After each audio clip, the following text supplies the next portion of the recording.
Որպեսզի կարողանանք իմաստավորել եւ ճիշտ ոլորտի մեջ, ճիշտ դաշտի մեջ գիտակցել, քննարկել երաժշտությունը, որևէ ժողովրդի երաժշտություն պետք է առաջին հերթին հաստատենք, որ մշակույթը ժողովրդի հոգեվոր գոյության վավերագիրն է։ Այսինքն, եթե անձի, մարդու, անհատի գոյությունը, կենսաբանական գոյությունը փաստվում է այս վավերագրորերով, որոնք ասենք հաստատվում են բժշկության կողմից, հաստատվում են կենսաբանների կողմից, ապա եւ մարդու եւ ժողովրդի հոգեվոր գոյությունը վավերացվում է մշակույթով։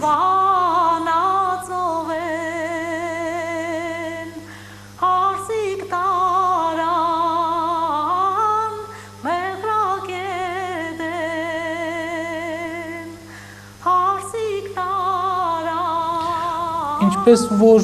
անձը, անհատը, ժողովուրդը ունի տարիք, նույնպես եւ մշակույթը, նրա ստեղծած մշակույթը։ Հետևաբար հայ ժողովրդի երաժշտության, ստեղծած երաժշտության տարիքը սկսում ենք հաշվել հայ ժողովրդի ձևավորման ժամանակահատվածից։ Թերևս չծավալվենք այս հարցից, որտեղ վիճահարույց հարց է, պատմաբանների կողմից վիճարկվող խնդիր է հայ ժողովրդի կազմավորման ժամանակաշրջանը, այդուհանդերձ պետք է ասել, որ Քրիստոսից առաջ մի քանի հազարամյակ պետք է հաշվել։ Զարգացման ընթացքում հայ երաժշտությունը ձևավորել է առանձին փուլեր, զարգացման առանձին ժամանակաշրջաններ,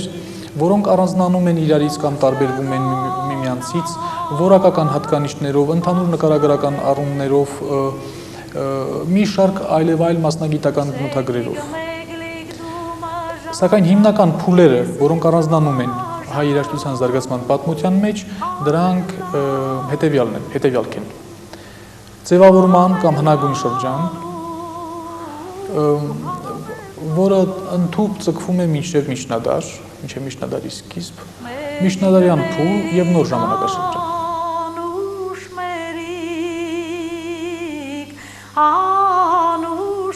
Հնագույն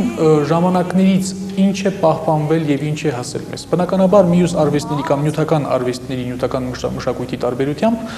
երաժշտական մշակույթը մեծ բարդություններ ունի հնագույն ժամանակների հետ կապված, որովհետեւ երաժշտությունը ժամանակային արվեստ է, այն հնչում է ժամանակի մեջ եւ ժամանակն անցնելուն հետ անցնում է նաեւ երաժշտությունը։ Եվ եթե այն չի ենթարկվում առանձնահատուկ ֆիքսացիայի, հաստատագրման, ձևակերպման, ուրեմն այն անցնում է ժամանակի հետ անհետ։ Ուրեմն մենք ինչ հիմքեր ունենք եւ ինչ փաստեր ունենք այսօր քիչ թե շատ իրական խոսելու հնագույն ժամանակների մեր երաժշտության մասին։ Միակ կրվանը եւ միակ հիմքը այս շրջանի երաժշտության մասին խոսելու ժողովրդի հիշողությունն է։ Առաջին հայացքից թվում է, թե ամուր կրվան չէ, ի վերջո, սակայն որքան էլ զարմանալի թվա, խիստ վավերական, խիստ ստույգ գիտականությամբ կրվան է ժողովրդի հիշողությունը։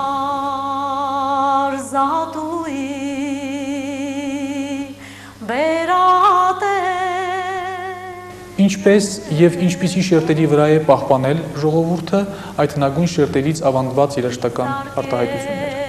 Առաջին հերթին որպես ժողովրդական ֆոլկլորային դրսևորումներ։ Այդ երգերը, դրանք երգեր են հիմնականում, պահպանվել եւ մեզ են հասել որպես ժողովրդի կյանքի, կենցաղի, հնագույն պաշտամունքի արտահայտություններ, առավել կոնկրետ ծիսական կենցաղի արտահայտություն, առավել կոնկրետ աշխատանքային կենցաղի արտահայտություն, պաշտամունքային այս կամ այն իրավիճակի, այս կամ այն իրույթի արտահայտություն։ Մասնավորաբար պետք է ասել, որ հնագույն, ամենահնագույն շերտը ներկայացնելը մենք վերագրում ենք կամ ամենահնագույն շերտի արտահայտություն մենք համարում ենք հայ ժողովրդական ծիսական երգերը եւ հայ ժողովրդական աշխատանքային երգերը։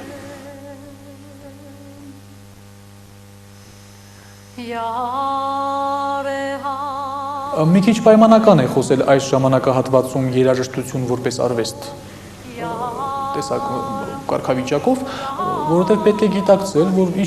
ինչպես ցանկացած ժողովրդի, այնպես էլ հայ ժողովրդի համար հնագույն շրջանը մշակութային սինկրետիզմի շրջան է, այսինքն մշակութային միակառույցության, երբ մշակույթի կամ արվեստի ցանկացած ճյուղ դեռ ինքնուրույն չէ, այն հանդես է գալիս մյուս ճյուղերի հետ խիստ ներաճ, խիստ սերտաճած, խիստ միաձույլ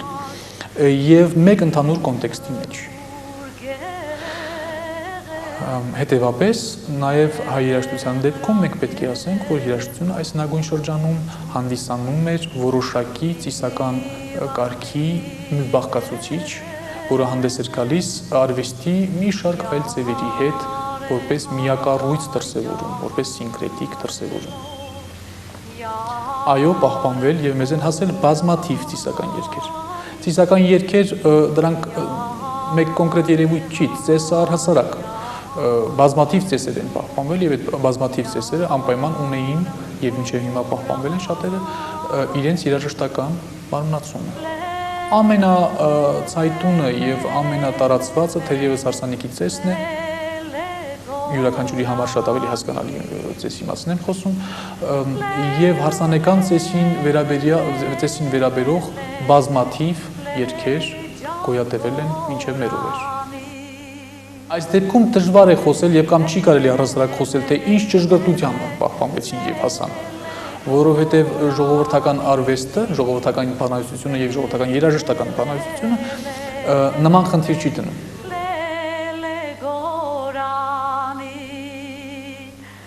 Բացի հարսանիքի ծեսից, բացի սգո ծեսերի հետ կապող երգերից, հնագույն շերտից մեզ արդեն ասացի պահպանվել եւ հասել են ժողովրդական կենցաղը, ասենք աշխատանքային տեկուս, կենցաղը նկարագրող երգեր պահպանվել եւ մեզ են հասել զանազան աշխատանքային պրոցեսներ ներկայացնող երգեր, ասենք մասնավորաբար հացի ստեղծման յուրաքանչյուր ցիկլ ներկայացնող երգեր, յուրաքանչյուր հատված, սկսած վարից,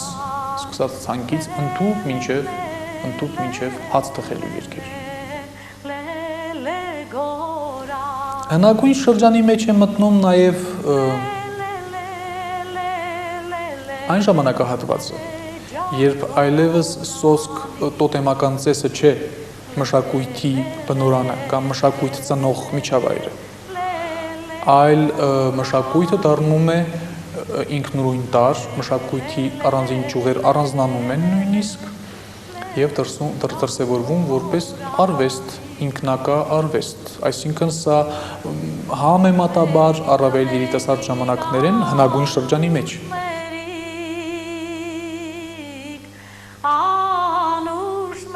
Ուրեմն մինչև 4-5-րդ դարեր երաժշտության զարգացումը ընդգրկում է նաև այնպիսի